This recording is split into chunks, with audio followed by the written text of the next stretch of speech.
बसंती योगी मैं रसवंती,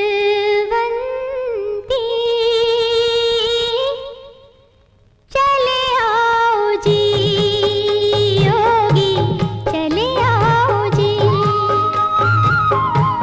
रुत है बसंती योगी मैं रसवंती, चले आओ जी योगी चले आओ जी।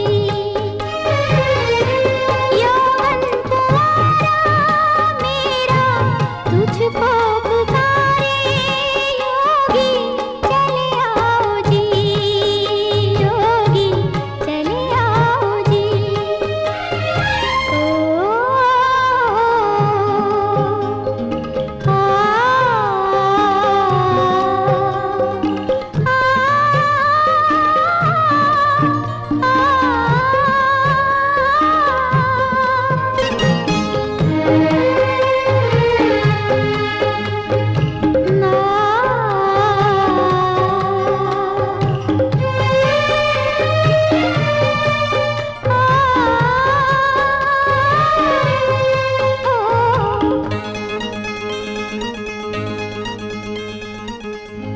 नीले गगन पे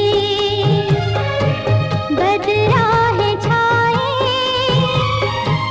ठंडी पवन तन में अगन लगाए,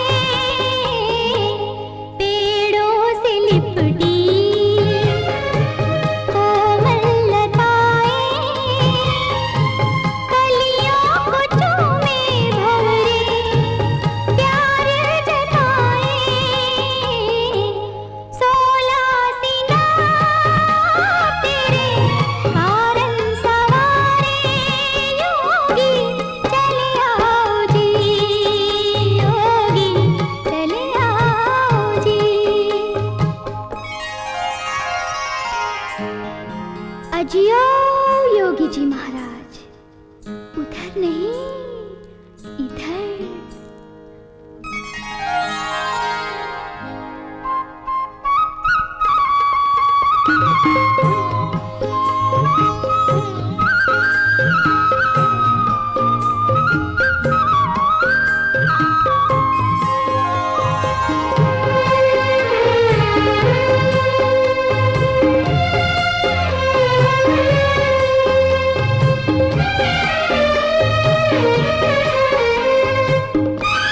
सज धज के आई बनने तुम्हारी, सृष्टि की सबसे सुंदर रचना में नारी। हम तुम मिले तो सपना हो पूरा, नारी के बिन है जग में नर ये अधूरा। युग युग से पलती तेरा पंथ निहारे योगी चले आओ जी योगी चले आओ जी। रुत है बसंती योगी मैं रसवंती, चले आओ जी योगी चले आओ जी। यौवन कुंवारा मेरा तुझको पुकारे योगी चले आओ जी योगी चले आओ जी चले आओ जी योगी चले आओ जी। आहा, कितना मधुर स्वर है, कितना सुरीला गीत, और उतना ही सुंदर सलोना आपका ये रूप है। देवी, आपके माता पिता कौन हैं? जी मैं अनाथ हूँ। अनाथ? तुम जैसी सुंदरी और अनाथ? नहीं नहीं नहीं, ये कदापि नहीं हो सकता। मेरे होते हुए तुम अनाथ नहीं रह सकती हो। आज से मैं तुम्हारा नाथ हूँ। ये आप क्या कह रहे हैं भद्र? विवाह के पहले आप भला मेरे नाथ कैसे बन सकते हैं? तो अभी विवाह कर लेते हैं। परंतु भद्र, आप हैं कौन? क्या आप योगीराज नारद हैं? है? इन जैसे कला लगाने वाले महानुभव से कौन विवाह करेगा? नहीं नहीं नहीं नहीं, मैं वो नहीं हूँ। फिर तो मैं आपसे विवाह नहीं कर सकती। क्यों क्यों क्यों क्यों? मेरा विवाह तो केवल योगीराज नारद से ही हो सकता है। मैंने उन्हीं के लिए जन्म लिया है।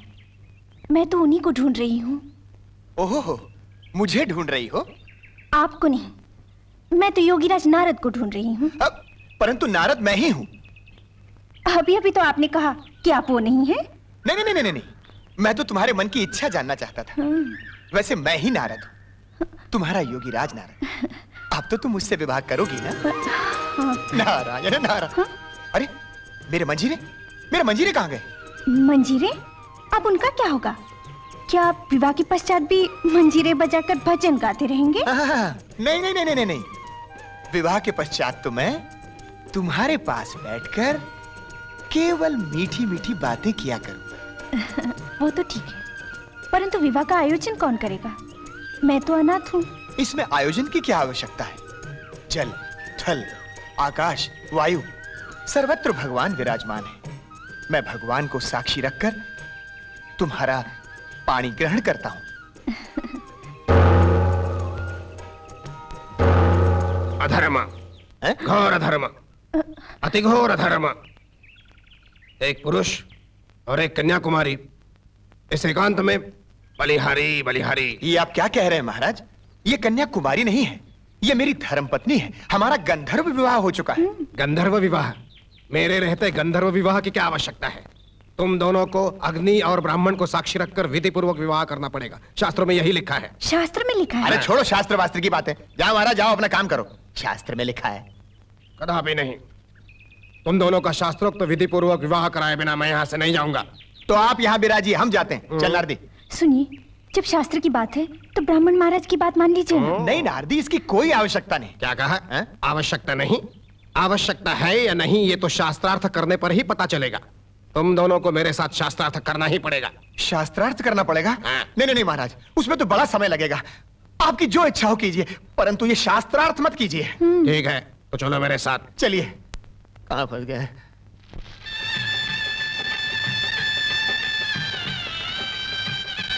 बस बस, हो गया तुम दोनों का विवाह। हो गया ना महाराज? चल नारदी। हाँ, ठहरो। अब क्या है? अरे मेरी दक्षिणा तो देते जाओ। दक्षिणा? हाँ? कैसी दक्षिणा? अरे पुरोहित बनकर मैंने जो तुम दोनों का विवाह संस्कार कराया उसकी दक्षिणा। परंतु आपको देने के लिए तो मेरे पास दक्षिणा नहीं है। नहीं है? नहीं। तो जाकर दक्षिणा का प्रबंध करो, तब तक ये कन्या मेरे पास रहेगी। आओ बेटी। हाँ। कन्या आपके पास रहेगी? नारायण नारायण। नारायण नारायण नहीं चलेगा यजमान, नगद नारायण की बात करो। आओ बेटी, आओ। चलाओ। नकद नारायण?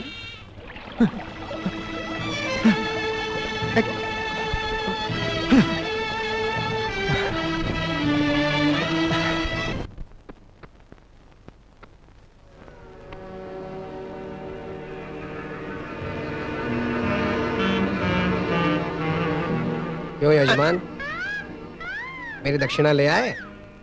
दक्षिणा? हैं? हाँ वो तो मिल जाएगी, परंतु परंतु क्या? परंतु मैं इसलिए चला आया हैं? कि कहीं आप भूखे नहीं रह जाएं। मैं क्यों भूखा रहूंगा? भोजन जो पक रहा है पक जाने के पश्चात खा लूंगा। कैसे खा लेंगे? इस दाहिने हाथ से मुंह में डालूंगा और दांत से चबा चबा कर खा लूंगा। ये तो बड़ी सीधी बात है। आप जितनी सीधी समझ रहे हैं महाराज, बात उतनी सीधी नहीं है। मेरी पत्नी नारदी आपकी अतिथि है, और जब तक वो भोजन नहीं करेगी आप भोजन कैसे कर सकते हैं? परंतु वो भोजन क्यों नहीं करेगी? कैसे करेगी?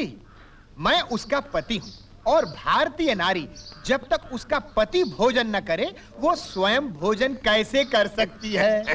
और यदि आपके घर में रहकर वो भूखी रही तो आप भी भोजन कैसे कर सकते हैं? है कि नहीं? सो तो है। अच्छा, तो तुम भी हमारे साथ भोजन कर लो। ऐसे कैसे भोजन कर लो? क्यों? यदि आप चाहते हैं कि मैं आपके यहाँ अन्न ग्रहण करने की कृपा करूं, तो आपको मुझे निमंत्रित करना होगा। ठीक है नारद महाराज, मैं आपको निमंत्रित करता हूँ कि कृपा पूर्वक मेरे यहाँ अन्न ग्रहण करके आप मुझे धन्य कीजिए। मैं अवश्य धन्य करूंगा। हा, लगता है भोजन बड़ा स्वादिष्ट बना है। ये तो भोजन करने से पता चलेगा। चलो अब भोग लगाओ। भोग तो अवश्य लगाऊंगा। परंतु लाइए मेरी दक्षिणा। हैं? तुम्हारी दक्षिणा? हाँ, मैं ब्राह्मण हूँ और शास्त्रों में लिखा है कि ब्राह्मण को भोजन कराने के लिए दक्षिणा देनी ही पड़ती है। लाइए मेरी दक्षिणा, नहीं तो फिर मैं बिना भोजन किए ही उठ जाता। नहीं नहीं नहीं, हाँ? ऐसा न करो, मैं तुम्हें तुम्हारी दक्षिणा अवश्य दूंगा। आप सचमुच बड़े भले आदमी हैं। अब आपको मैं अधिक कष्ट नहीं दूंगा। जो दक्षिणा अभी आप मुझे देने वाले थे, उसे अपनी दक्षिणा समझकर अपने पास रख लीजिए। अब तो मिल गई ना आपको अपनी दक्षिणा। हाँ भाई, मिल गई मुझे मेरी दक्षिणा। तो भोजन प्रारंभ करें, बड़ा ही आनंद आएगा।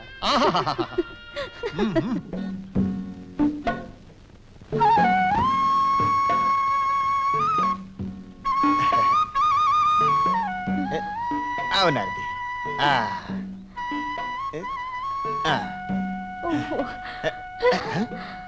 अब और कितना दूर चलना है? कहाँ ले जा रहे हो मुझे?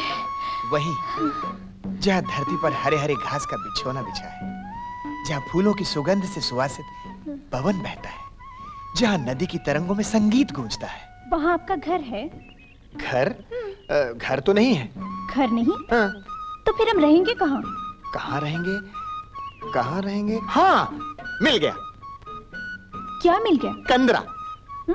कंदरा? हम उस पहाड़ी की कंदरा में रहेंगे, जहाँ नदी का स्वच्छ जल पिएंगे और वन के स्वादिष्ट फलमूल खाएंगे। ना बाबा ना, अगर वनराज आके मुझे खा गया तो मैं किसी पहाड़ के कंदरा वंदरा में नहीं रहूंगी। मुझे तो ब्राह्मण महाराज के जैसा घर चाहिए। परंतु वैसा तो घर मेरे पास नहीं है। नहीं है? तो फिर विवाह क्यों किया? ओहो नारदी, तू चिंता क्यों करती है? घर नहीं है तो घर बना लेंगे, हैं? वो देख, वो बस्ती देख, हैं? वहीं चलते हैं। आजा आजा, चल आजा। हाँ। और यौवन की प्राप्ति। मूर्ख। आओ।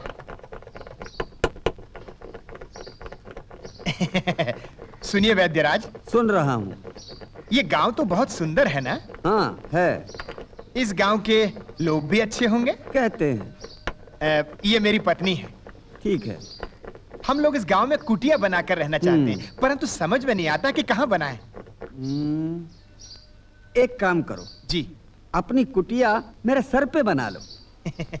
वैद्यराज कैसी बातें कर रहे हैं? ठीक ही कह रहा हूँ। इतनी भूमि पड़ी है और तुम्हें कुटिया बनाने के लिए स्थान दिखाई नहीं पड़ रहा।